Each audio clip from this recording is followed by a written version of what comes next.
Olá, aluno! Seja muito bem-vindo à disciplina Enfermagem na Saúde do Adulto. Eu sou a professora Angélica. Hoje nós vamos falar sobre os distúrbios cardiovasculares. Eu só quero dar um recadinho para você, que a gente vai ter o Kahoot nos nossos momentos de interação, então prepare os seus dispositivos. E também super importante que você participe aí, assista, estude as aulas práticas da nossa disciplina, que elas complementam todas essas aulas, todas essas teleaulas. Tá bom? Então vamos lá que eu vou apresentar para vocês, né, os distúrbios que nós vamos estudar e a gente vai fazer aí uma recordação do sistema circulatório, tá? Para a gente poder entender melhor os conceitos. Então, em relação ao sistema circulatório, a gente tem, né, o sistema circulatório, cardiovascular, na verdade, né, o sistema cardiovascular, ele é composto pelo coração, pelas artérias e pelas veias, certo? E aí a gente tem o sangue, né, venoso, rico em CO2, chegando, né, pela veia cava inferior e veia cava superior para o átrio direito, certo? Aí depois ele passa pela válvula tricúspide para o ventrículo direito. Esse sangue vai passar, então, pela válvula pulmonar, pela artéria pulmonar até no pulmão. E acontece isso aqui que a gente está vendo nessa outra figura, que é a hematose, onde eu tenho a troca de gases, né? Eu deixo o CO2, né, para ser eliminado pela expiração e eu pego, né, pego aí o oxigênio, né, através da inspiração. Então, vamos lembrar que a gente tem lá os alvéolos permeados por capilares e é ali que acontece a troca gasosa, a hematose. Esse sangue, então, depois ele retorna para o coração. Aqui, ó, para o coração através da artéria, da veia pulmonar, certo?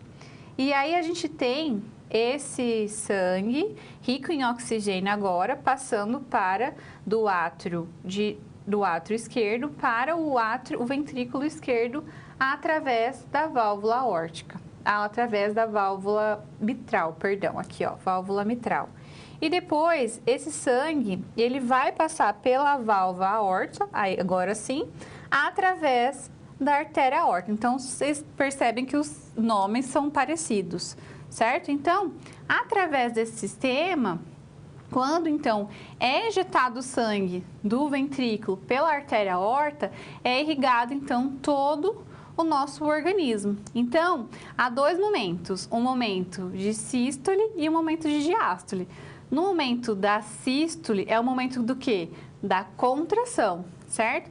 Então, a gente percebe que os ventrículos, eles se contraem para ejetar esse sangue tanto para a artéria pulmonar como para a artéria aorta. E depois a gente tem também o momento de diástole, que é um momento de relaxamento, onde os átrios estão se enchendo, certo? E passando esse sangue para os ventrículos, certo? Então, quando a gente vai verificar a pressão arterial, é isso que a gente ouve, né? Esse barulho de fechamento das válvulas, né? E abertura, certo? Então, tum, tá, certo? Sístole, diástole, sístole, diástole.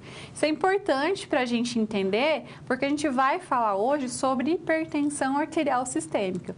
E a hipertensão arterial sistêmica, que é uma doença bastante comum, né, no serviço de saúde, ela pode provocar aí várias complicações, né? Como infarto agudo do miocárdio, pode provocar doenças renais, pode provocar acidente vascular encefálico também, né? Entre outras. Está associado aí aos distúrbios metabólicos, como diabetes também.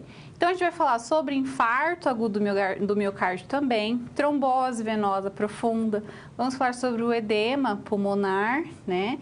Insuficiência cardíaca, está atrelado ali, e a gente vai falar também sobre o eletrocardiograma. Então, a gente tá cheio de assuntos aí para abordar na aula de hoje. A gente vai começar pela hipertensão, presta atenção, vamos lá estudar, porque tudo tem um sentido depois para você entender as complicações.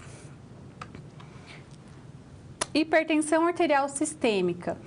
Então, a hipertensão arterial sistêmica, ela é uma doença de origem multifatorial. O que quer dizer isso, professora?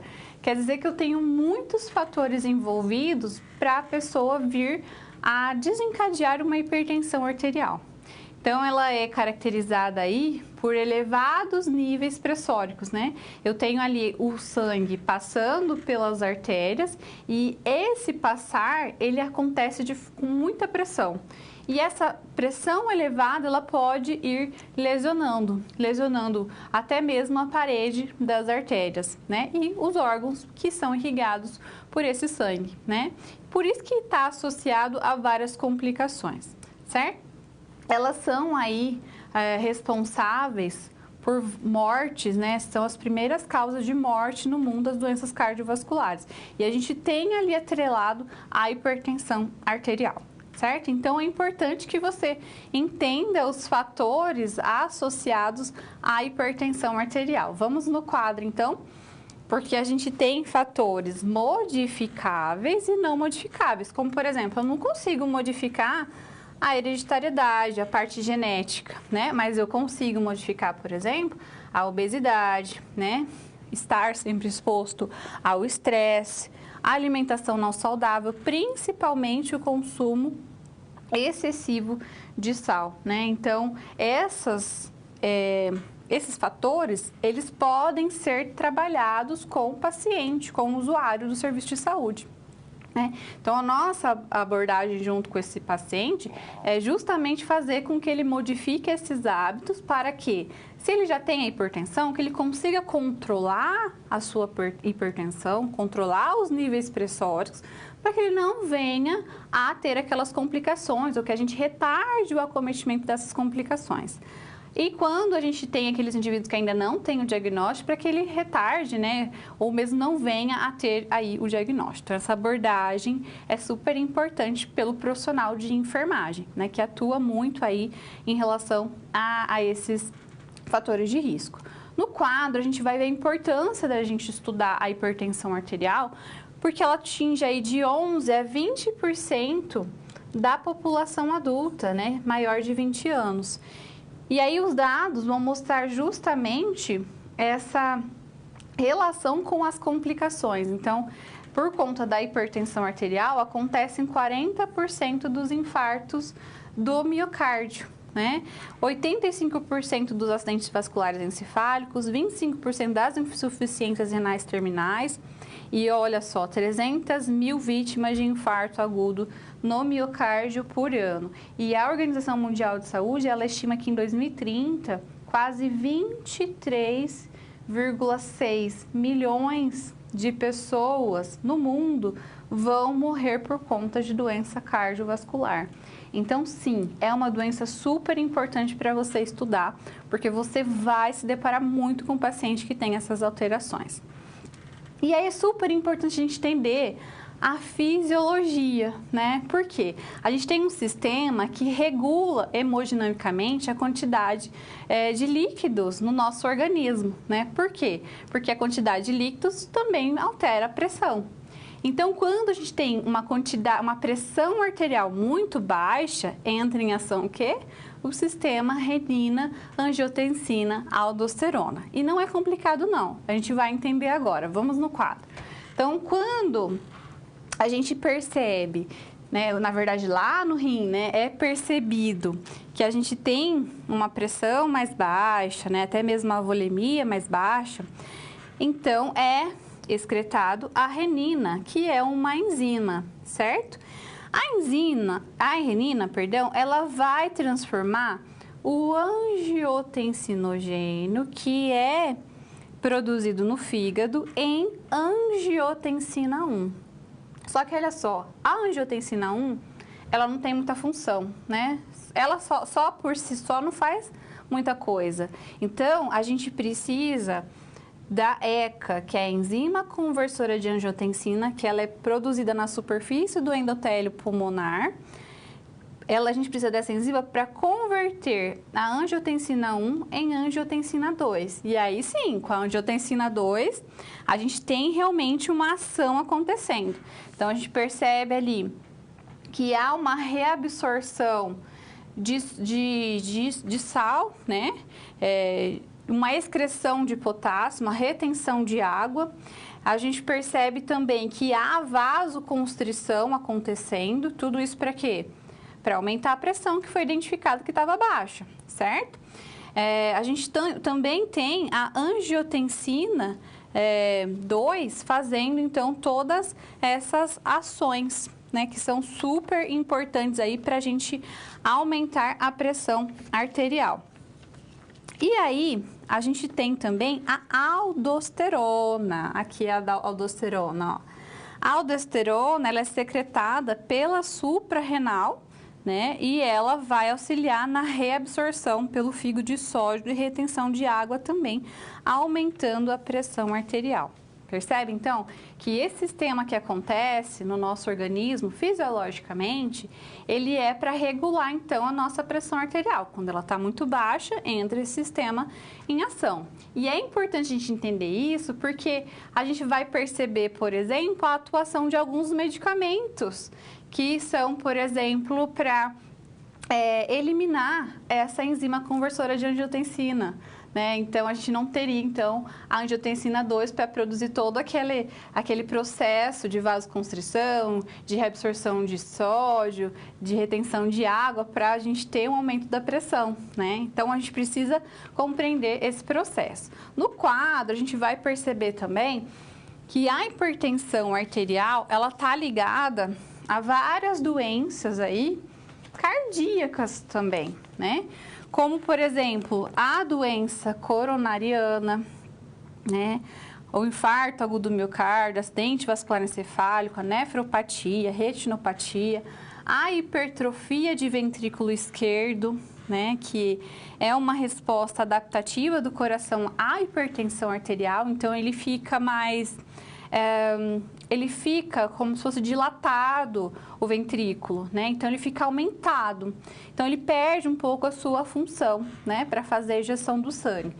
A doença da aorta e vasculares periféricas também pode provocar um aumento do átrio esquerdo, né? Pode culminar em fibrilação atrial, a gente vai aprender o que é fibrilação atrial, e causar também insuficiência cardíaca, né? Que a gente vai falar, mas eu já posso adiantar que é essa dificuldade de bombeamento do sangue, né? Por conta de todo esse acometimento do coração causado pela hipertensão arterial. Então, a hipertensão arterial, ela é caracterizada por valores sustentados de pressão de 14, 140 por 90. Então, sístole, né, de 140 e diástole de 90, tá? Então, a gente vai ver no quadro que a gente tem esses valores todos, mas é importante você frisar aí essa informação, tá? Então, aqui, a partir de 140 por 90, ó, sístole e diástole, eu já tenho esse diagnóstico de hipertensão. E ele pode ser dividido em estágios. Eu tenho estágio 1, 2, 3, certo? Tem aí a pressão ótima, né? 12 por 8. E esses valores, eles são de referência para pessoas acima de 18 anos, tá? De acordo com a Sociedade Brasileira de Cardiologia.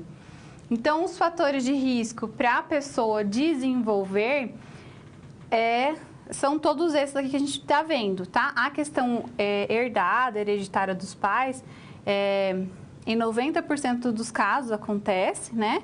Mas há vários fatores também que influenciam para que a pessoa tenha hipertensão arterial. Aquela pessoa que fuma, aquela pessoa que consome álcool de forma abusiva, que é obesa, que tem frequentemente exposta ao estresse, consome álcool, sal de forma elevada, que tem um nível alto de colesterol, que não pratica atividade física, ela é mais incidente na raça negra e em diabéticos. E conforme a idade vai aumentando, a gente tem aí uma predisposição maior para ter hipertensão. Então, eu tinha comentado com você que o profissional de enfermagem é importante para fazer toda a abordagem de prevenção. Então, aqueles fatores de risco modificáveis a gente atua para prevenir. Mas como, né? Vamos então entender no quadro. Então, a gente vai atuar principalmente para que a pessoa adote um estilo de vida saudável, para que ela possa modificar o seu estilo de vida. Então, ela precisa manter um peso adequado, né? Mudando hábitos alimentares, não abusar do sal, utilizar outros temperos que vão ressaltar o sabor do alimento, como, por exemplo, o alho, cebola, né? Praticar atividade física regular, aproveitar momentos de lazer, né, por conta do estresse, abandonar o fumo, moderar o consumo de álcool, evitar alimentos gordurosos e controlar a diabetes. E aí a gente tem várias ações para se fazer. É importante recomendar que o sal, ela utilize no máximo 5 gramas de sal por dia, né, de acordo com a Organização Mundial. Mas a gente já tem estudos indicando 2 gramas para hipertensos, então uma quantidade de sal muito, muito baixíssima. Então, olha que importante o papel do enfermeiro em relação à prevenção da hipertensão arterial. Tratamento farmacológico para hipertensão arterial. Nós vamos entender sobre o tratamento, né, para a hipertensão arterial. Nós temos vários medicamentos, né? Eu trouxe aqui para a gente discutir alguns, para você entender mais ou menos o mecanismo, como funciona, os que a gente tem disponível, para você já ter contato aí com essa informação aí farmacológica. Vamos então entender no quadro, né, essa resolução problema. A aluna aprendeu sobre a hipertensão arterial sistêmica e, a partir dessas informações, ela questionou a professora sobre quais medicamentos são usados para tratamento da hipertensão arterial. Então, são vários, como você pode ver, né? A gente tem várias classes de antihipertensivos, diuréticos, bloqueadores alfa-adrenérgicos, bloqueador beta-adrenérgico, agonistas alfa-2-adrenérgicos, agonistas amidazolínicos, bloqueadores de canais de cálcio, inibidores da enzima conversora de angiotensina, que a gente vai ter relação aí com a fisiopatologia, né? Com a fisiopatologia não, com a fisiologia, né, que acontece para controle da pressão, antagonista de receptor da angiotensina 2 e os vasodilatadores diretos de nitrato. A gente vai falar então de alguns, certo? Então, os diuréticos, eles são indicados para pessoas hipertensas que têm insuficiência renal, insuficiência cardíaca, cirrose hepática, né? Então, esses medicamentos, eles vão aumentar o volume da urina, né? Então, vai aumentar a excreção de água pelos rins, certo? Vai ajudar a eliminar o sal também. Porque o que o sal faz, né? Por que é tão importante, por exemplo, eliminar o sal da alimentação da pessoa? Porque o sal, ele ajuda a reter água, né? Então, se a gente tem essa medicação que ajuda a eliminar tanto o sal como a água, tem um menor volume circulante no organismo da pessoa, né? E aí, por consequência, uma menor pressão arterial. Vamos então entender quais são esses medicamentos. Eles podem atuar, né, lá no glomérulo e no túbulo, né, glomerular, tanto no túbulo proximal, na alça de Henle, como no túbulo distal. Então, os diuréticos de alça, eles vão atuar lá na alça de Henle, dificultando ou mesmo impedindo a reabsorção de sódio, como, por exemplo, a furosemida. Aqui a gente tem as tiazidas, que atuam no túbulo distal, né, que também favorece aí, né, essa eliminação de água, como os hidroclorotiazidas, e também a questão de eliminar sódio. Os poupadores de potássio, né? Aqui ele vai atuar nos receptores da aldosterona nos túbulos distais lá no rim, tá, pessoal? Então, esse daqui, ele vai inibir a excreção de potássio, então não vai eliminar potássio. E aí a gente aumenta a eliminação de sal e de água, certo? Então, a gente tem todos esses medicamentos aqui, ó, furosemida, hidroclorotiazida, super utilizados na atenção básica, espinolactona, né, que é o Adactone. Esses aqui, ó, são os nomes comerciais dessas medicações, certo? Aí nós temos o bloqueador beta-adrenérgico, né? Eles são utilizados em arritmia cardíaca, né? Então, nós temos o esmolol, o sotalol, insuficiência cardíaca congestiva, o bisoprolol, carvedilol, metoprolol, no infarto agudo do miocárdio, atenolol, propanolol, que também são bastante conhecidos, né, esses medicamentos, e também para profilaxia de enxaqueca, né, o timolol e o propanolol. E aqui o mecanismo, né, ele envolve a diminuição inicial do débito cardíaco, né, reduz então a secreção de renina. Então, se reduz a secreção de renina, eu não tenho acontecendo todo aquele processo para aumentar a pressão, certo? Ele atua também na readaptação dos baroreceptores, né, que são sensores aí de pressão arterial que estão localizadas no seio carotídeo, no arco aórtico, e também diminuição das catecolaminas nas sinapses. São aí adrenalina, noradrenalina, né, que são neurotransmissores que vão atuar na função cardíaca. Então, ele vai atuar em todas essas áreas, certo? Nós temos o bloqueador de canais de cálcio. É indicado em angina, hipertensão arterial, arritmias, asma, né? A gente usa alguns fármacos aqui para asma. Então, a gente tem todos esses medicamentos que são utilizados, certo? E ele vai atuar na redução da resistência vascular periférica, né, por diminuir a concentração de cálcio nas células musculares. Então, eu tenho uma maior facilidade de irrigação, né? Então, eu não tenho ali não tenho vasodilatação, né? Depois, nós temos os vasodilatadores, que o próprio nome já diz, né? Esses medicamentos, eles vão atuar para quê? Para aumentar ali o lumen da artéria, dos vasos, né? Quando eu tenho um aumento, eu tenho uma diminuição do fluxo.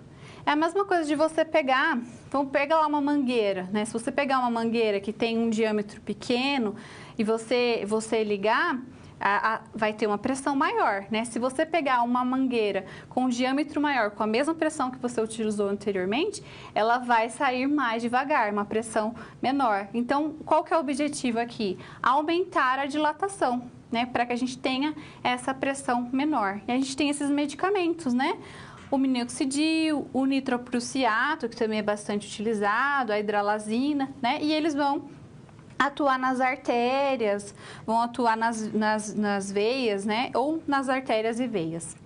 Nós temos o inibidor da enzima conversora da angiotensina, que essa enzima, ela é produzida lá no pulmão, lembra da fisiopatologia. E aí, quando não tem essa enzima, aquele processo para aumentar a pressão arterial não consegue, porque eu não tenho aí tendo convertida a angiotensina 1 em angiotensina 2, porque eu preciso dessa enzima conversora de angiotensina para que isso ocorra, né? Se eu não tenho ela, não há todo aquele processo para aumentar a pressão, certo? E a gente tem no quadro ali as medicações utilizadas, o captopril, né? Bastante conhecido e muito utilizado também. Por isso que ele pode dar aí até mesmo uma sintomatologia de tosse, né? Um efeito adverso de tosse, porque ele vai atuar lá no pulmão, que é onde acontece a liberação dessa enzima conversora de angiotensina, certo? Temos outros aqui, ó, enalapril, também bastante utilizado, entre os outros que estão descritos ali no slide, certo? Assistência de enfermagem, afecções cardiovasculares 1. Então, vamos entender quais são aí algumas afecções cardiovasculares. Vamos lá, compreender no quadro. A gente vai falar sobre a insuficiência cardíaca congestiva. E aí, nessa imagem aqui, você já consegue perceber a diferença desses dois corações. Percebe que aqui eu tenho um coração normal e aqui eu tenho um coração que não está saudável, certo? Quando você olha aqui, ó, para esse ventrículo esquerdo, percebe que esse que não está saudável, ele está aumentado, ele está dilatado. Então, essa dilatação, esse aumento, ele acontece por conta da hipertrofia ventricular esquerda, né? Que está muito associado aí à insuficiência cardíaca, né? Quando essa doença está muito evoluída, a gente pode até ter o acometimento do ventrículo direito, certo? Então, a gente tem essa característica, como característica dessa doença, a dificuldade de bombeamento do sangue, de ejeção do sangue. Por quê? Para que esse sangue percorra todas as artérias, né? Todo o sistema circulatório, eu preciso ter uma certa pressão, certo? Se eu não consigo fazer essa pressão para ejeção, nem todos os tecidos vão ser irrigados, né, pelo sangue. Então, a gente vai ter uma dificuldade de perfusão aí sanguínea, né? Não vai ter irrigação, vai ter uma menor irrigação de oxigênio, de sangue, consequentemente de oxigênio também. Então, você percebe então que a insuficiência cardíaca eu tenho que essa dificuldade de funcionamento mesmo do coração. E vamos então entender no quadro que tem algumas causas ali, né? A falência do miocárdio ela constitui a via final comum de diversas cardiopatias, destacando aí essas etiologias, essas causas, como a isquemia, que é a diminuição do oxigênio, doença de Chagas, pode cursar com insuficiência cardíaca, certo?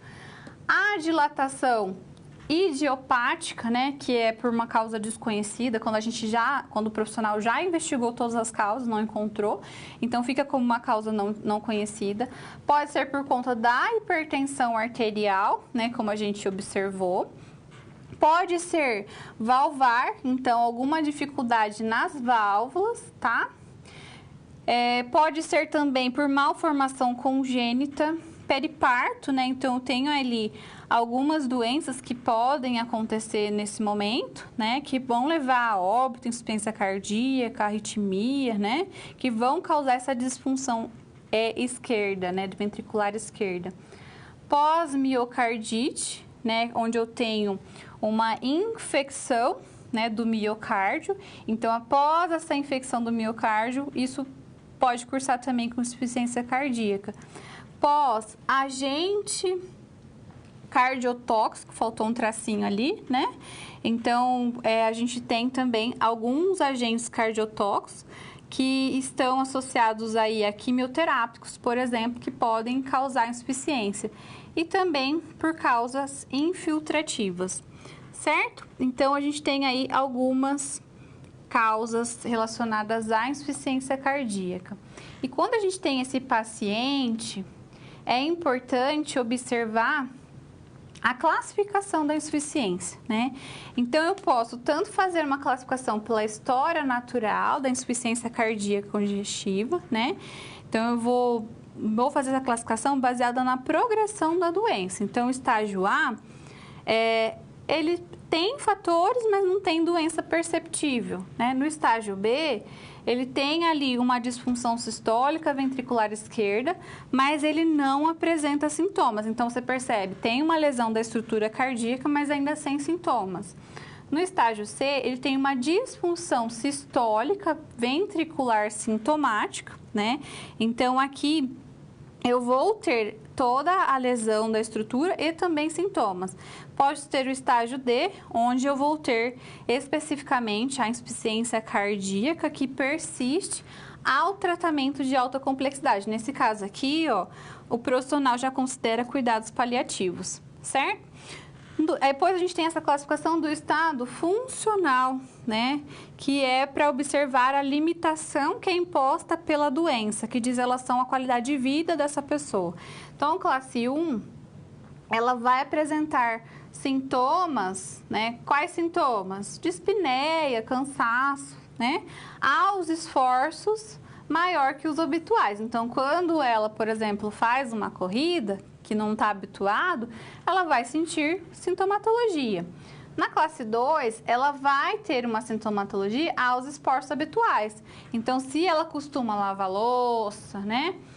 Se ela costuma varrer a casa, nessas atividades que ela já tinha hábito de fazer, ela já vai apresentar dispneia. Na classe 3, ela vai ter sintomatologia aí menor que com esforços menores que os habituais. Então, ela não precisa nem chegar a varrer a casa, né? Só de ir buscar a vassoura, ela já vai apresentar dispneia. E também sintomas em repouso. Então, sem apresentar nenhuma atividade ela já vai apresentar dispneia. Então, com essa classificação, você já pode perceber que a insuficiência cardíaca é uma doença progressiva, que vai evoluindo com uma piora, que compromete a qualidade de vida da pessoa que possui essa doença, esse diagnóstico. No quadro, a gente vai observar aí o diagnóstico, né? Para fazer o diagnóstico, é importante observar o exame físico, a anamnese, né? Observar os sintomas ali presentes, porque os sintomas da insuficiência cardíaca é dispneia, ortopneia, quando a pessoa apresenta um desconforto respiratório com a barriga para cima, quando ela está deitada.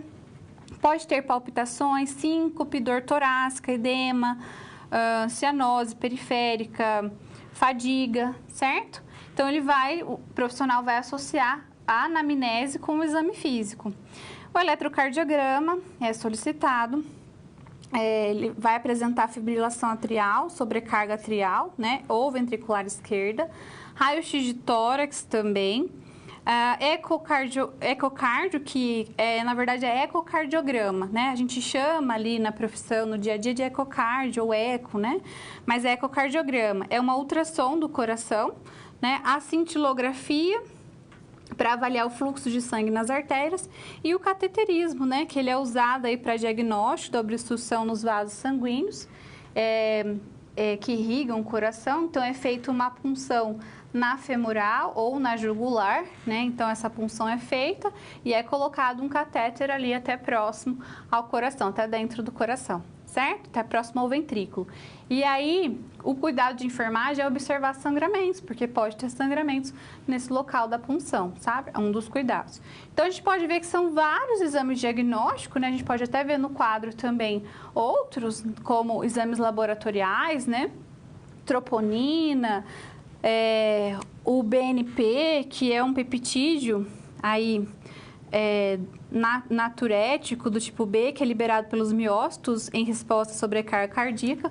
Os miócitos, eles são as células do tecido muscular, do coração, certo? E aí, a gente tem exames laboratoriais, o hemograma também, sorologia de Chagas, porque a gente sabe que a Chagas pode ser aí uma etiologia da insuficiência cardíaca. Os fatores de risco, então, hipertensão arterial, diabetes, valvopatia, história de infarto agudo do miocárdio, pessoas com idade avançada, doença de Chagas, alcoolismo, cardiopatia congênita. E a fisiopatologia da IC, ela consiste nesta questão aqui da injúria. Então, a gente tem o músculo lesado, certo? Que gera uma sobrecarga, né, para esse músculo, e isso faz com que o organismo ele gere uma resposta adaptativa a isso. Então, ele vai fazer uma ativação do sistema renina-angiotensina-aldosterona e do sistema nervoso autônomo simpático, né, para liberação aí, por exemplo, de hormônios, liberando noradrenalina e de citocinas. Então, toda essa ação que é feita fisiologicamente pelo organismo, ela tem como objetivo reduzir a perfusão periférica. Então, vai fazer o quê? Vasoconstrição, certo? Então, eu tenho alteração da expressão gênica, né, por conta aí de todo esse processo. As células do ventrículo, elas vão tendo esse crescimento e remodelação e elas também vão tendo essa alteração gênica. Isso gera isquemia e depressão de energia, toxicidade direta e, por consequente, tudo isso gera o quê? Necrose, né? Então, morte celular, e apoptose, que é quando a célula tem uma programação própria de morte celular no seu DNA, certo? Então, tudo isso vai gerar morte celular. Então, esse processo adaptativo que acontece por conta da insuficiência cardíaca, quando ele acontece num ciclo vicioso, ele tende, então, a piorar a condição de saúde, porque a gente tem células ali morrendo, certo? No quadro, a gente vai ver o que é valvopatias, né? Então, a valvopatia, ela é uma disfunção das válvulas cardíacas, certo? As válvulas que vão regular a passagem de sangue. Então, a gente pode ter, por conta da valvopatia, estenose ou insuficiência, tá? E tanto na válvula mitral como na válvula aórtica, certo? Então, professora, o que é essa estenose? É quando eu tenho ali uma passagem diminuída, né? Uma abertura, que não há uma abertura da válvula, né? Completamente dificulta a passagem de sangue de uma câmara para outra. Agora, quando a gente tem insuficiência, essa válvula ela se mantém aberta, né? Ou um pouco aberta, o que faz com que quando há passagem, por exemplo, de um átrio para um ventrículo do sangue, há um retorno, há um refluxo de sangue também, o que pode piorar, porque a gente viu também que a valvulopatia está relacionada com a insuficiência cardíaca congestiva. Edema agudo de pulmão. Vamos entender aí essa situação, problema sobre o edema agudo de pulmão. Paciente deu entrada no pronto-socorro, pálido, apresentando sudorese fria, agitado, consciente, né, com um discurso aí pouco coerente, que indica que está com nível de consciência alterado, taquidispneico, uma respiração rápida, né, superficial, com 36 respirações por minuto, está utilizando a musculatura acessória, retração diafragmática para acontecer essa respiração. A ausculta pulmonar ele apresenta murmúrios vesiculares diminuídos, com estertores finos até ápices pulmonares, presença de escarro hemoptóico, que é quando um sangramento é pequeno misturado com escarro, refere precordialgia, né, dor no peito, taquicardia, com frequência cardíaca de 130 batimentos por minuto, ausculta cardíaca com ritmo de galope. Quando você for fazer a ausculta cardíaca, você vai observar que ela está normal. Ela apresenta aí 3 tempos, parece realmente o galope de um cavalo, certo? Extremidades frias, cianótica. Então, o paciente ele possui antecedente de hipertensão arterial sistêmica, infarto agudo do miocárdio prévio, com disfunção ventricular. Deixa eu apagar aqui. Disfunção ventricular à esquerda há 7 anos. Então, frente a esses sinais e sintomas, que é super característico, né? Qual o diagnóstico de enfermagem prevalente e quais seriam as intervenções de enfermagem nesse caso? Então, esses sinais e sintomas são super característicos do edema agudo de pulmão, né? Então, no edema agudo de pulmão, eu tenho aí uma condição em que os fluidos, eles saem de dentro dos vasos e vão para um local extra, né? Para fora do vaso. E aí eu tenho esse acúmulo de líquido acontecendo, né? Eu não tenho essa sobrecarga de líquido, porque de volume circulante, porque o coração não está dando conta, né? De fazer aí o processo de ejeção, de bombeamento, então eu tenho mais líquido. Esse líquido, por conta da pressão hidrostática, ele acaba saindo do capilar, né? E então, irrigando, né? E estando em maior quantidade no local que não é para estar, certo? Então, vamos entender no quadro, né? Ele vai estar, então, por conta de tudo isso, num local extravascular, fora, então, das artérias, né, das veias. Então, a gente tem aqui o diagnóstico, né, que é através do eletrocardiograma, vai apresentar arritmias como fibrilação atrial, infarto agudo do miocárdio, hipertrofia do ventrículo esquerdo, né? No raio-x do tórax, cardiomegalia, então o coração no raio-x ele vai estar mais aumentado, vai estar dilatado, né? Um edema intersticial, o edema alveolar, gasometria pode ter hipoxemia, hipercapnia, que é aumento de CO2, e pode ter os dois, né? Tanto a hipoxemia, que é a diminuição de oxigênio, como a hipercapnia. Podemos também observar para diagnóstico o ecocardiograma e o cateterismo cardíaco. E o diagnóstico de enfermagem é o débito cardíaco diminuído. Por quê? Porque nesse caso, a gente pode observar que tem relação com a insuficiência. Ele possui uma disfunção ventricular esquerda há 7 anos. Né? Então, esse ventrículo não está conseguindo ejetar todo esse débito. Então, ele acabou acometendo aí o edema agudo de pulmão. Então, para esse diagnóstico, né, está relacionada aí a intolerância à atividade, volume de líquido excessivo, perfusão tissular ineficaz renal, cardiopulmonar, periférico, risco para controle ineficaz do regime terapêutico, troca de gases prejudicadas, né? E o padrão respiratório ineficaz. Temos como intervenções de enfermagem avaliar o nível de consciência, atentar para as alterações da frequência respiratória, padrão, né, respiratório, saturação de oxigênio, fazer controle da frequência cardíaca, da pressão arterial, controle do balanço hídrico, do débito urinário, porque eu tenho que controlar esse líquido, certo? Fazer controle da pressão venosa central, manter o paciente decúbito acima de 30 graus, porque melhora a oxigenação dele, manter em repouso relativo, fazer controle das drogas vasoativas que ele vai utilizar e pesar o paciente para poder evoluir o edema, né? É um paciente que ele pode apresentar. Quando ele tem um paciente com insuficiência cardíaca, ele pode apresentar aí um edema até, né, generalizado por conta desse extravasamento de líquido, né, para fora do vaso. E aí isso deve ser acompanhado, né, tanto que gerou o edema de pulmão. Kahoot, vamos para o Kahoot aqui, vou compartilhar com você o PIN, né, que é o 566 8532. Eu vou dar um tempinho para você entrar e a gente já começa então o Kahoot.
No nosso organismo é detectado que a pressão está baixa, né, através do rim lá, é liberado a renina, né, uma enzima pelo rim, né, e aí ela vai fazer todo o processo, vai partir dela todo o processo, então, para ajudar a manter a pressão, né, e fazer todo o equilíbrio aí do nosso corpo em relação aos líquidos dentro dos vasos aí com o objetivo de aumentar a pressão arterial.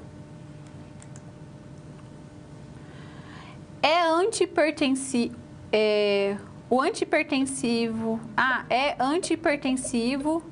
inibidor da enzima conversora da angiotensina, o ECA, o captopril, o nitroprusiato, a furosemida, a hidroclorotiazida.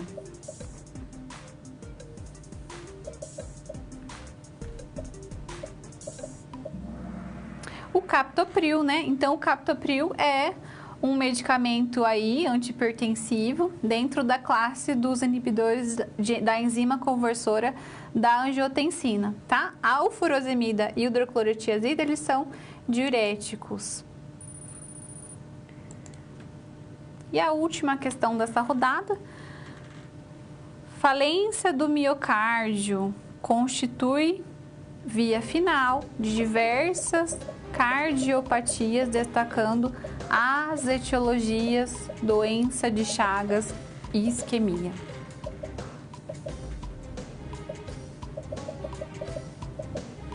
Que é a insuficiência cardíaca, né? Essa falência do miocárdio. É verdadeiro, tá? Então, a falência do miocárdio, ela pode ser aí o resultado final de algumas doenças, tá? Como pessoas que têm Chagas, doença de Chagas, isquemia, entre as outras que a gente estudou. Então, no próximo momento, a gente continua para terminar o Kahoot. Assistente de enfermagem, afecções cardiovasculares 2. Então, vamos compreender quais são aí as doenças cardiovasculares. Vamos, então, compreender no quadro. Então, as principais, né, as doenças cardiovasculares, elas são as principais causas de óbito no mundo, né? Então, entre elas, nós temos o infarto agudo do miocárdio. Quando ele acontece, ele pode ser fatal em 50% dos casos. A gente já vai entender o que é ele. As síndromes agudas, né, elas são aí um conjunto de manifestações clínicas que são ocasionadas por obstrução da artéria coronária, né? Então, pode indicar uma isquemia, uma lesão miocárdio ou mesmo uma necrose do músculo cardíaco.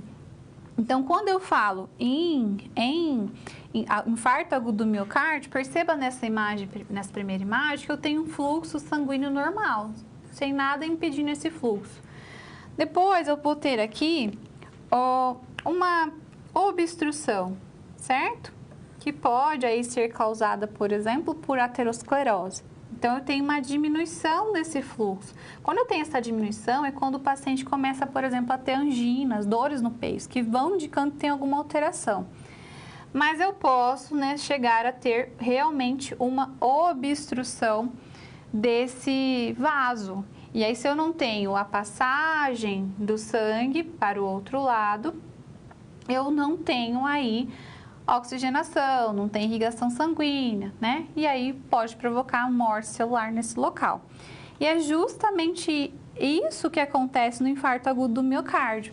Só que isso vai acontecer, no caso do infarto agudo do miocárdio, na artéria coronária, né? Então, essa obstrução do vaso, ela vai acontecer numa artéria que irriga o coração. É a partir dessa artéria que a gente tem aí o sangue oxigenando o coração.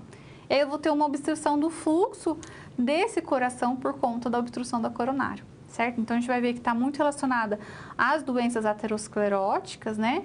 E a gente pode ver no quadro também que ele tem relação aí tanto com o trombo branco, quando eu tenho plaquetas, né, envolvidas nesse trombo, ou um trombo vermelho, quando eu tenho fibrinas e eritrócitos. O que é esse trombo, né?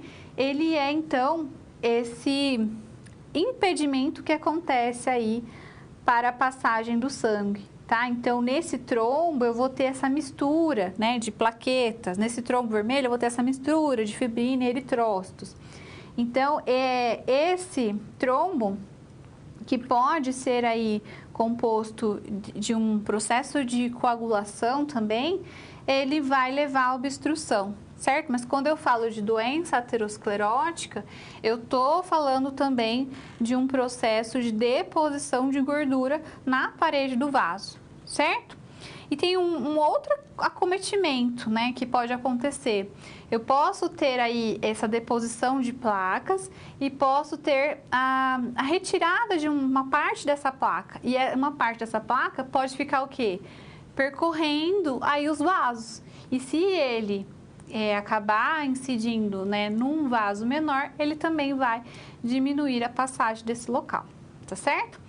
Então, infarto agudo do miocárdio. Vamos observar no quadro os sinais e sintomas, né? Que podem ser agitação, ansiedade, hipotensão, né? Ou hipertensão, taquicardia ou bradicardia, né? Má perfusão periférica, oligúria, que é a diminuição da urina, né? Então, pode cursar aí com náuseas, né? Com vômitos, dor torácica. Essa dor torácica, ela é uma dor torácica bastante intensa. O paciente sente uma dor de opressão e essa dor ela pode irradiar para o membro superior esquerdo, para a mandíbula, para o ombro, para a região dorsal. Então, a gente também tem essa questão da irradiação, tá? Então, pode cursar aí com toda essa sintomatologia que eu comentei. No quadro, a gente vai observar o diagnóstico, né? A gente vai observar esses sinais, né? Por exemplo, náusea, vômito, sudorese fria, essa dor torácica forte. Vai observar a anamnese do paciente também, né? Fatores de risco aí, tabagismo, dislipidemia, diabetes, hipertensão, história familiar de infarto agudo do miocárdio, também tem mais chance de ter. E aí, com base em toda essa história, a gente também vai fazer o quê? O eletrocardiograma, né? Então, o eletrocardiograma, ele vai estar apresentando dessa forma quando eu tenho um infarto agudo do miocárdio, né? Então, eu tenho lá as ondas PQRST, né? Então, eu posso ter uma inversão da onda T igual ou maior que 1 milímetro, posso ter um infradesnivelamento do segmento ST maior que 1 milímetro, um supradesnivelamento do segmento ST, um bloqueio de ramo esquerdo completo. Então, a gente precisa ter duas ou mais derivações aí da mesma parede para considerar o diagnóstico de infarto agudo do miocárdio.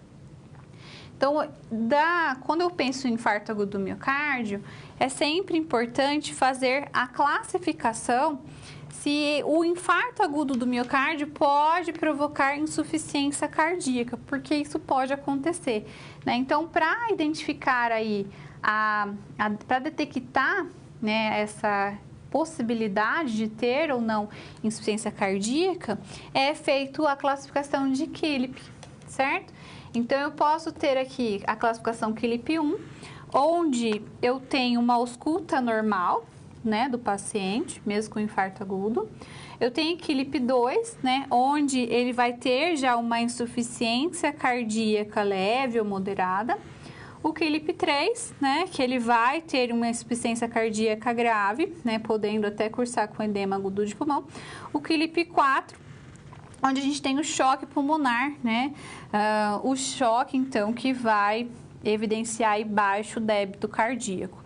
Então, a gente pode observar que uma das complicações do infarto agudo do miocárdio é o choque cardiogênico, e a gente já vai falar sobre ele, certo? Mas também podemos ter outras, né, questões aí, complicações como a arritmia, o aneurisma do ventrículo esquerdo. Então, esse aneurisma é o dilatamento, né, ele fica dilatado, trombo no ventrículo esquerdo, rotura da parede livre do ventrículo esquerdo, né? Então, pode ter realmente uma rotura, um rompimento, rotura do músculo papilar, né? Então, esse músculo papilar, ele vai regular aí as cordas tendíneas das válvulas tricúspide e mitral. Então, se eu tenho um rompimento desse músculo, eu vou ter uma dificuldade, então, para regular essa passagem de sangue nessas duas válvulas, né?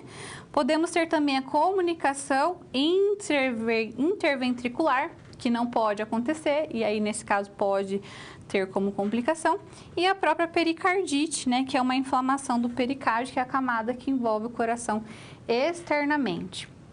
Então, perceba que uma das complicações é o choque cardiogênico, certo? E o choque cardiogênico, ele é uma condição aí que vai, né, ela é potencialmente fatal, e em que os tecidos do corpo, eles sofrem perfusão inadequada, não consegue ter perfusão de sangue, né? Então, fica incapaz de utilizar o oxigênio. Então, a lesão do miocárdio, ela torna o coração incapaz de bombear sangue, suficiente para manter toda a perfusão adequada. E aí, o comprometimento grave dessa função sistólica, ele promove a acentuada redução do débito cardíaco. E aí, estabelece o choque cardiogênico. E aí, fica nesse ciclo, né? Se a gente não interrompe, ele pode levar aí à morte, né? Então, como a gente pode observar, há essa disfunção cardíaca, né? Por exemplo, o infarto agudo, né? Então, ele pode ter essa complicação aí na sístole, que faz com que diminua o quê? O débito cardíaco, né? Se diminuiu o débito cardíaco, diminui a perfusão, gera hipotensão, baixa pressão, certo? Aí o organismo tenta fazer o quê para compensar? Vasoconstrição. Diminua a luz do vaso, né, para a gente conseguir manter uma pressão razoável. E aí vai diminuir a perfusão coronária também, certo? E aí, se diminuir a perfusão, vai dar isquemia, disfunção cardíaca, óbito. Se tem a vasoconstrição, eu tenho retenção de líquidos, que vai dar o quê? Disfunção cardíaca e óbito. E eu também tenho essa dificuldade que pode acontecer na diástole, né? Onde a gente tem uma pequena complacência ventricular, né? Que que permanece aí, né, com elevações do volume diastólico no ventrículo esquerdo, que produz aí um aumento da pressão diastólica vascular de líquido para o interstício pulmonar. Então, a gente vai ter o quê? Uma congestão pulmonar, hipóxia, certo? Diminuição da oferta de oxigênio, isquemia, disfunção cardíaca e óbito. Então, esse é o choque cardiogênico. E a gente tem também a trombose venosa profunda, que é uma das doenças cardiovasculares bastante recorrente nos ambientes hospitalares. Então, a gente tem aqui, ó, uma formação de trombo, que é um coágulo, né, que é um coágulo de sangue, em uma veia profunda, né, ocorrendo principalmente nos membros inferiores, podendo ocorrer obstrução total ou parcial dos vasos. Então, a gente pode observar aqui os membros inferiores, né? Então, eu tenho aqui um fluxo normal. Ó, quando a gente fala de veias, ao contrário de artérias, elas são mais finas, mas elas têm válvulas para poder regular o retorno venoso, né? Então, para esse retorno do sangue voltar ao coração, esse sangue aí rico em CO2, ele acontece por conta dessa regulação das válvulas. Então, por isso que a gente está observando aqui que tem válvulas nas veias, né? Diferente da artéria, que ela é mais grossa, até mesmo para ter uma resistência para a pressão que sai do coração aí com esse sangue ejetado. Então, vamos ver no quadro a trombose venosa profunda, TVP, onde a gente pode ter esse êmbolo, né? Ou melhor, esse trombo, e aí isso pode impedir ou diminuir a passagem de sangue. E aí o que acontece? Eu posso ter uma parte desse êmbolo, desse trombo, desprendendo, tá? Então, uma parte desse trombo desprendendo. Aí eu tenho esse êmbolo livre na corrente sanguínea, certo? Aí é uma condição também que pode ser prevenida, pode ser evitada, né, num ambiente hospitalar, né, em que a gente sabe que a pessoa fica mais imobilizada, principalmente se ela passou por um processo cirúrgico. Então, é importante utilizar medicamentos, né, para prevenir e também estimular a movimentação, fazendo mudanças de decúbitos também. Então, é importante a movimentação para prevenir aí o acometimento da TVP. Tromboembolismo pulmonar. Vamos entender agora a relação da trombose venosa profunda com o tromboembolismo pulmonar. Vamos então entender essa situação problema. Paciente, 45 anos, obesa, sedentária, com varizes em membros inferiores, imobilização parcial em segundo pós-operatório de nefrectomia à direita, né, que é a remoção cirúrgica de um rim e é considerada uma cirurgia de grande porte. Durante a avaliação da enfermeira, observou-se dispneia, taquicardia, aumento da frequência cardíaca, dificuldade para respirar, e na ausculta ela apresenta aumento da intensidade em B2, certo? Então, lá na ausculta pulmonar cardíaca, então a gente tem essa hiperfonese, né, de B2, que são sinais clínicos iniciais do fechamento das válvulas semilunares, aorta e pulmonar.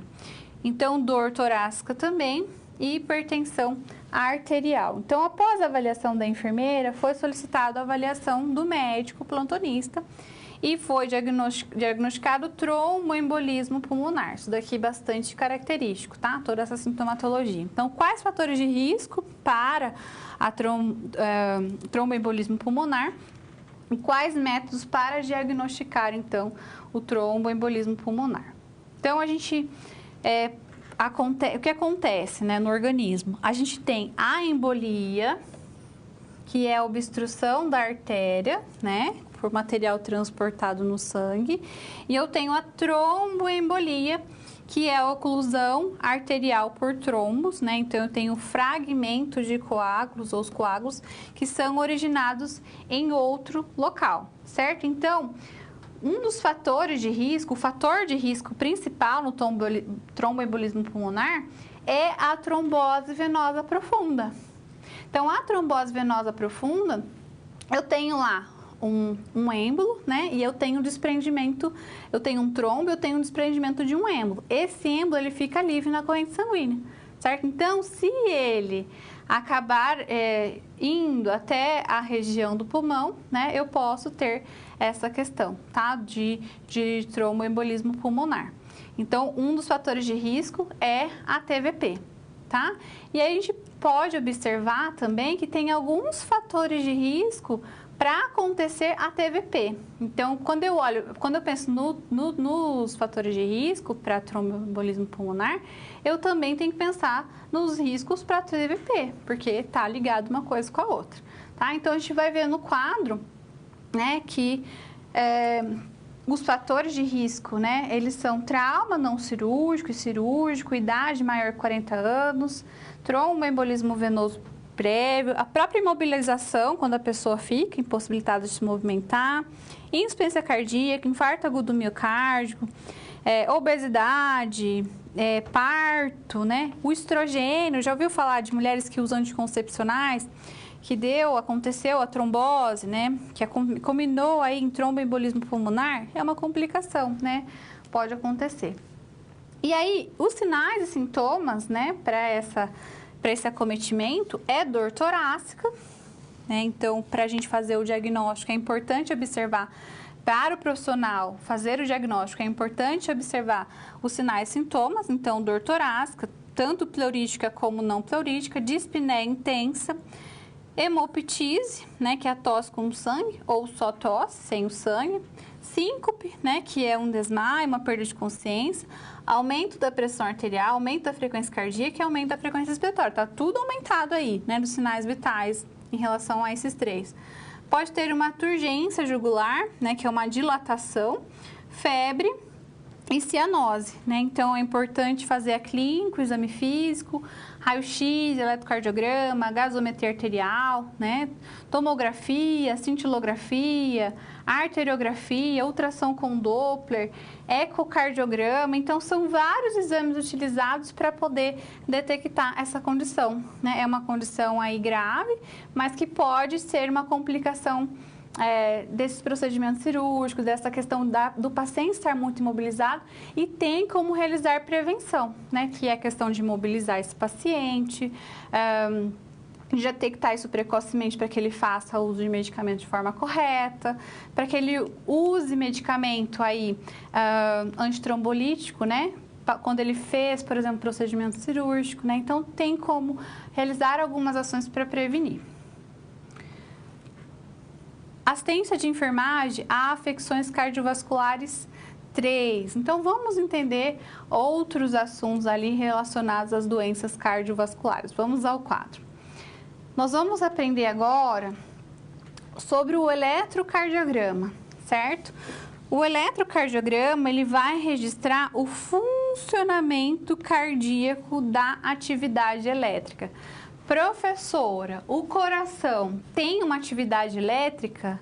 Sim, ele tem uma atividade elétrica, tá? Então, a gente tem lá o nódo sinusal, que ele começa no átrio, certo? E a propagação desse sinal elétrico, desse impulso elétrico, pela câmara cardíaca, como a gente vai ver depois numa imagem.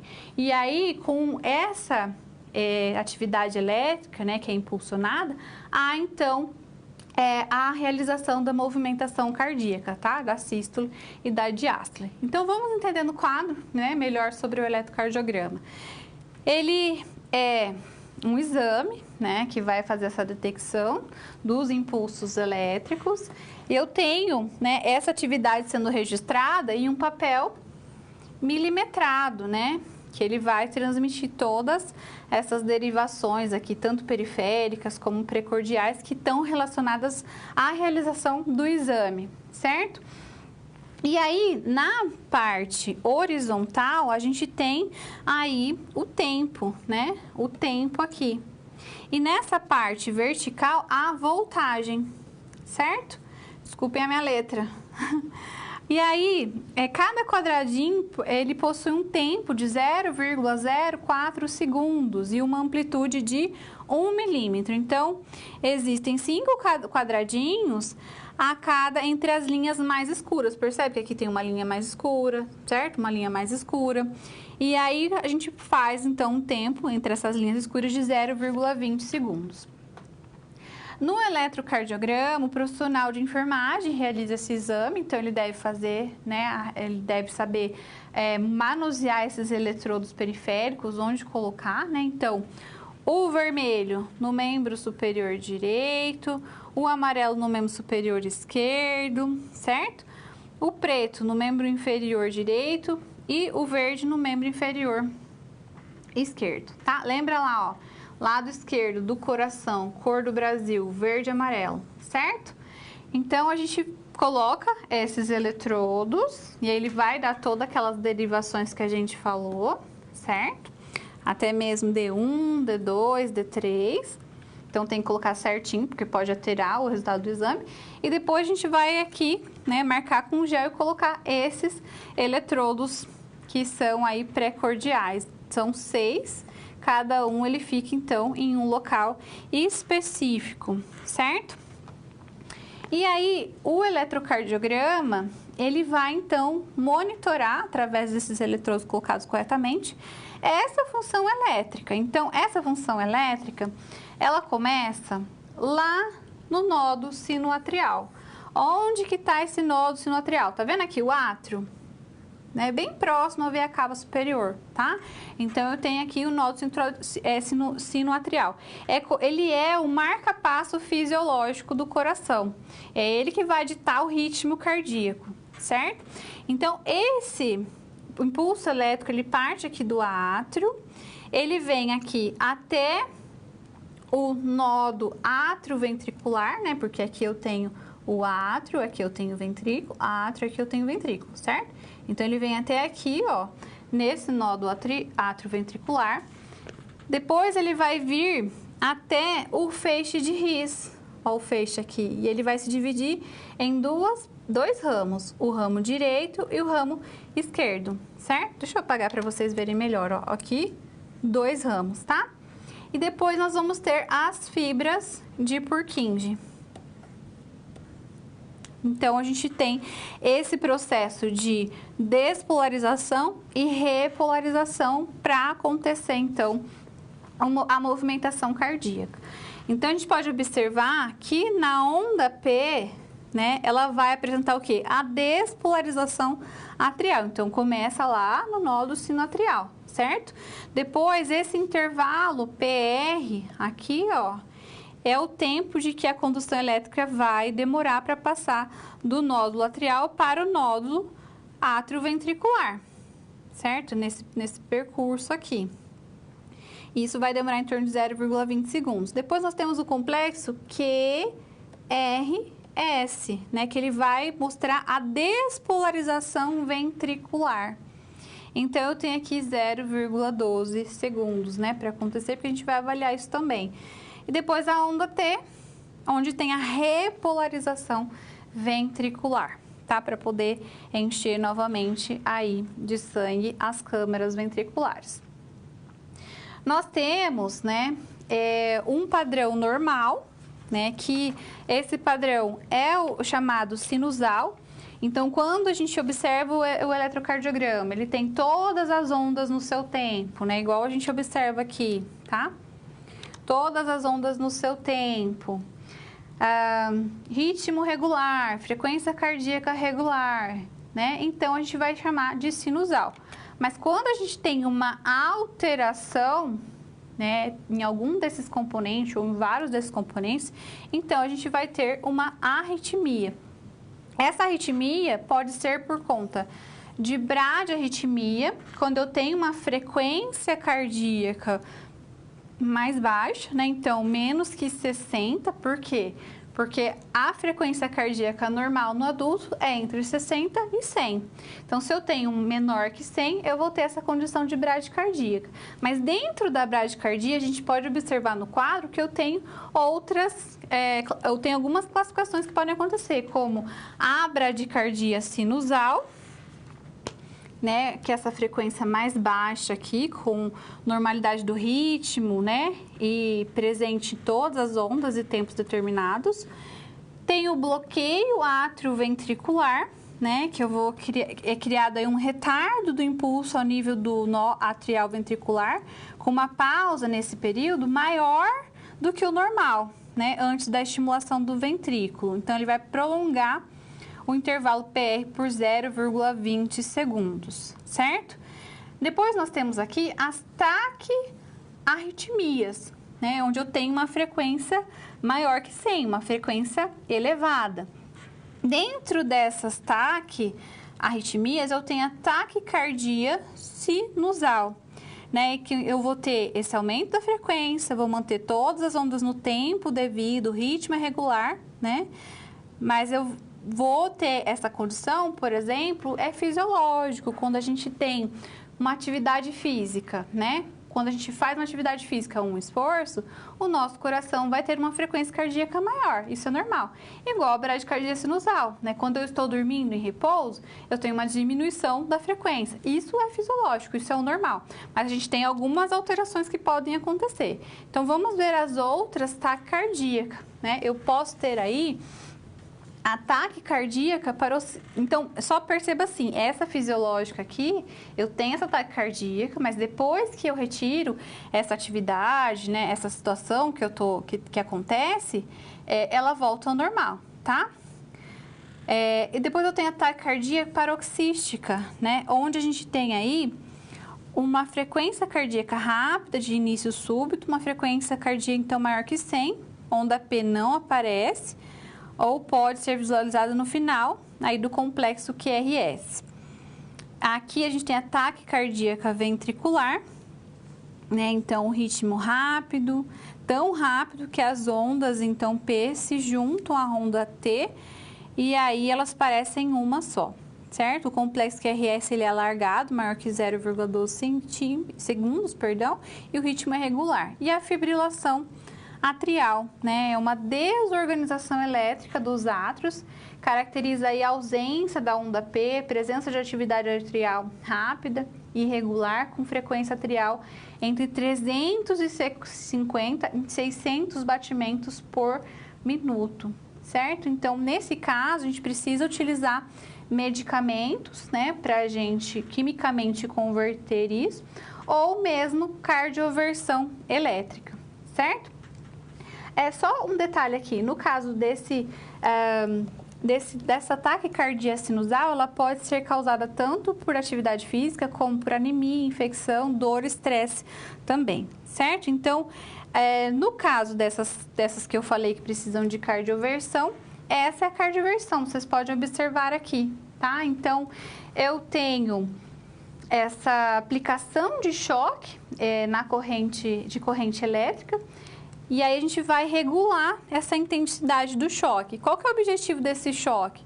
Que eu possa fazer uma reorganização aí desse impulso elétrico cardíaco, certo? Então, ele permite despolarizar simultaneamente todas ou quase todas as fibras cardíacas, justamente para a gente fazer esse coordenamento, né?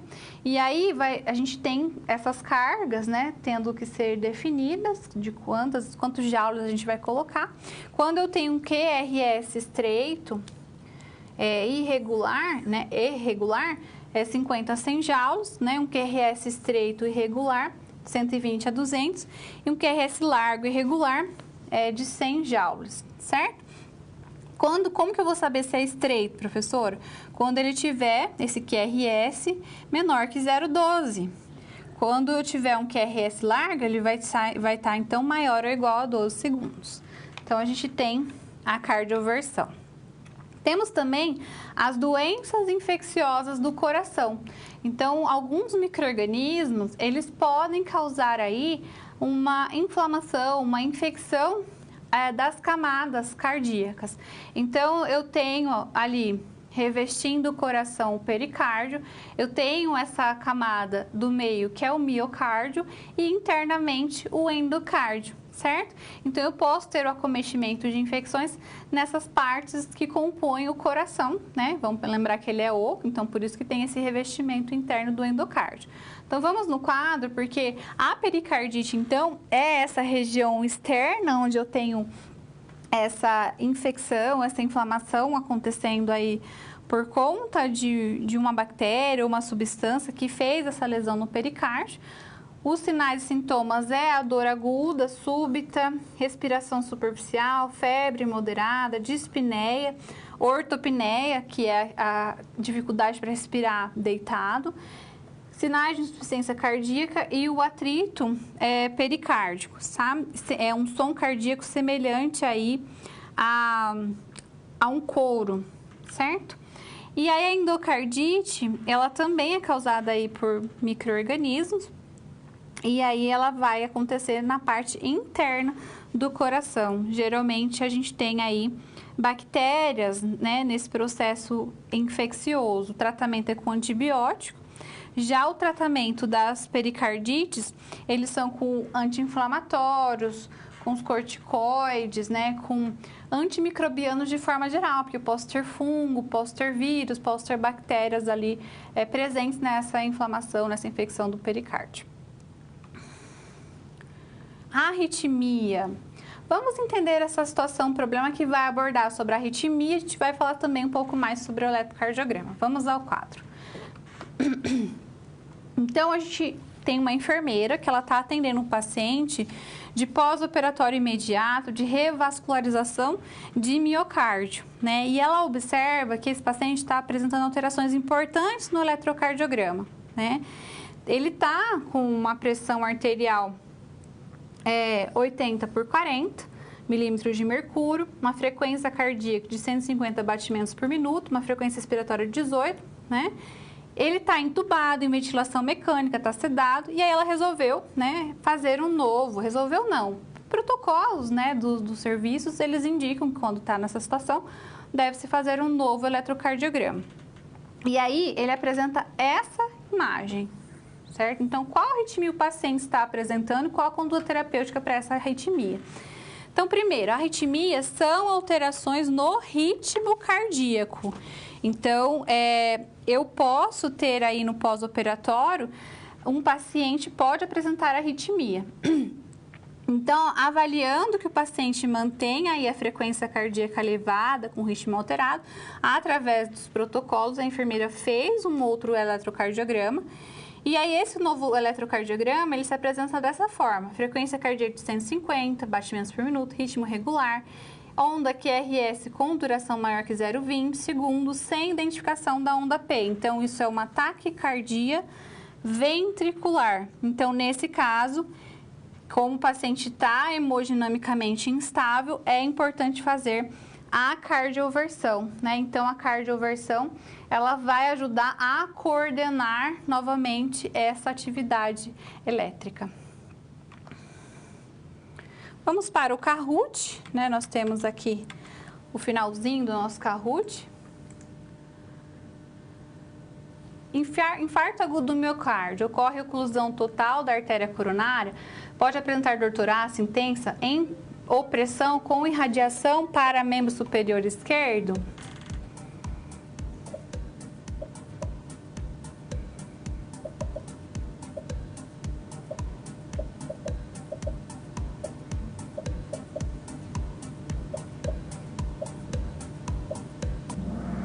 É verdadeiro, né?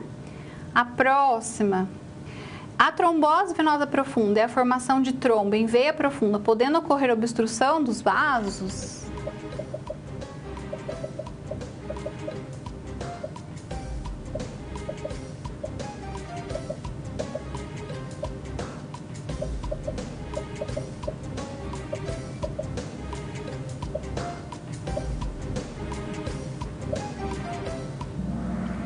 É verdadeiro também, né? A trombose venosa profunda, ela pode aí ocasionar essa obstrução.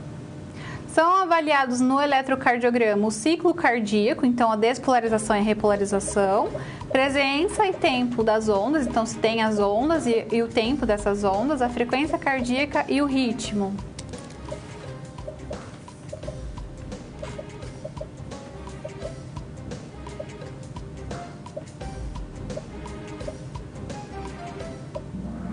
É verdadeiro, muito bem.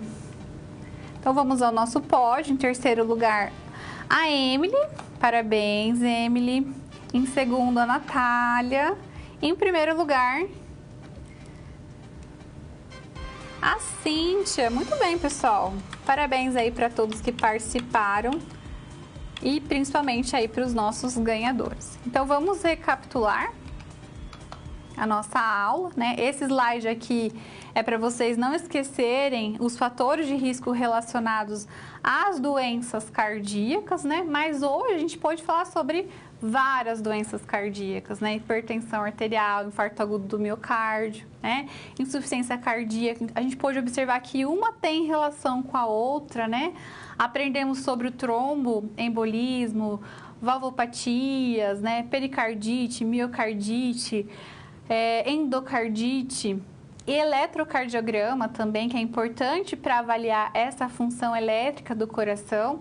E quando a gente fala do coração, é importante fazer essa avaliação, né? Então, o profissional de enfermagem que vai fazer esse exame precisa também ter um conhecimento sobre como ver esse resultado, certo? Eu agradeço a atenção, a participação de vocês no Kahoot, a participação nas aulas. Eu fico por aqui e até a próxima. Tchau, tchau.